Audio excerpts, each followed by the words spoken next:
As y'all can see in that video I just post, I was actually headed out to do a property this morning, and I seen a guy coming. He was riding down the street.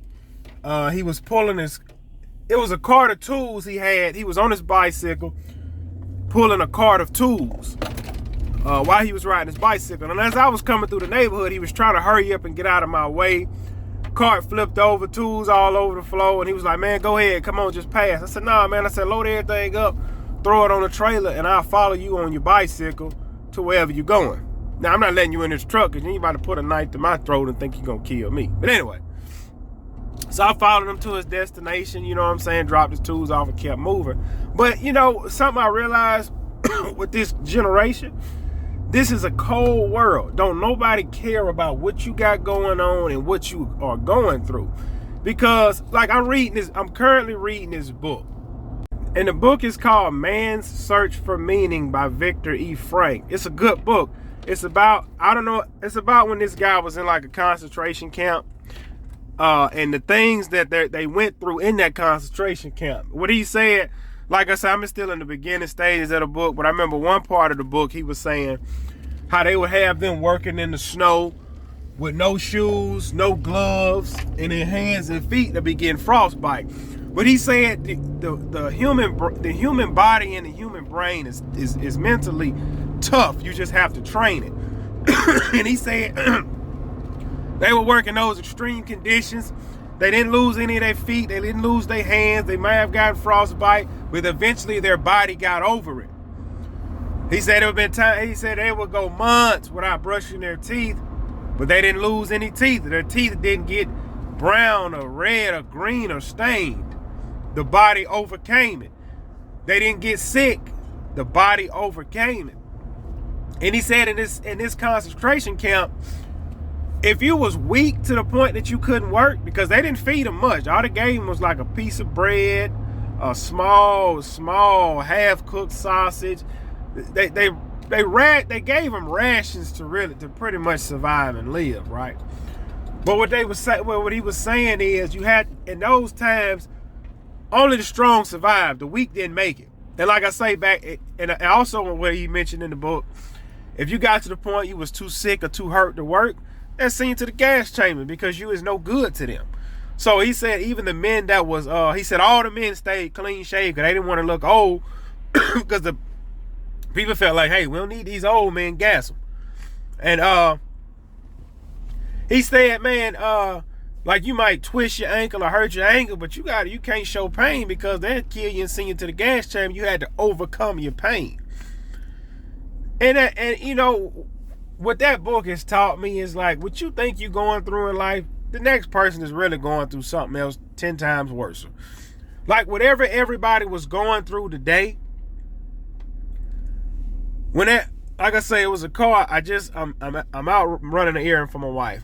And as I approached this red light, it was this car on the side of Highway 90, right?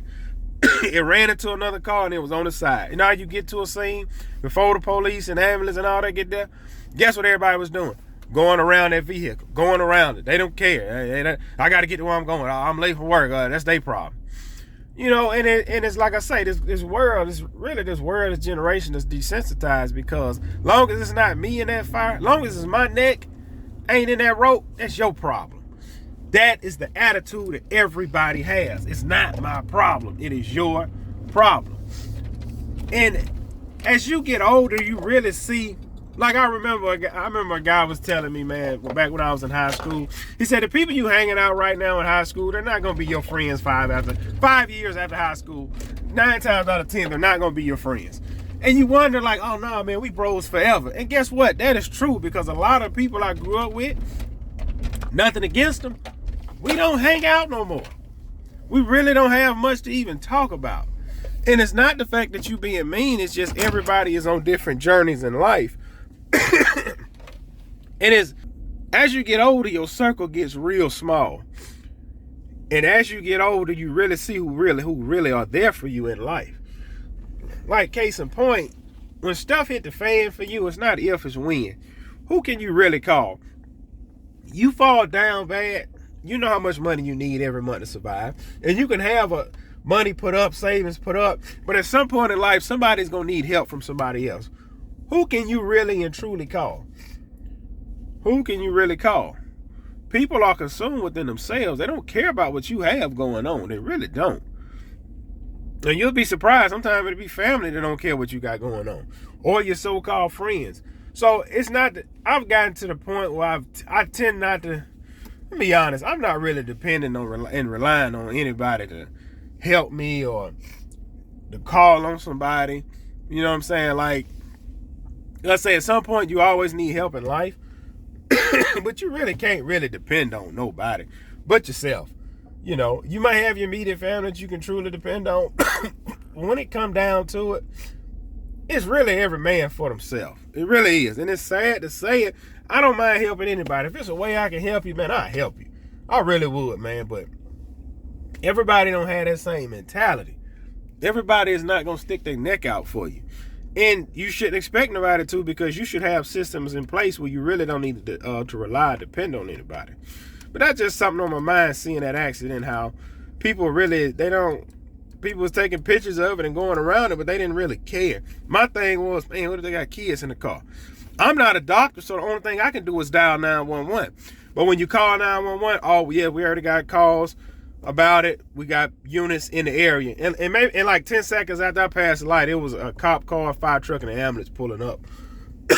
But it just shows you, whatever you're going through in life, somebody's situation is always 10 times worse. And that book, man, that book is opening my eyes to a lot of stuff, you know, because it's saying you got to push through your pain, man. No matter what you're going through, you got to push through that, because somebody is always going through something worse, and you need to just man up and handle it.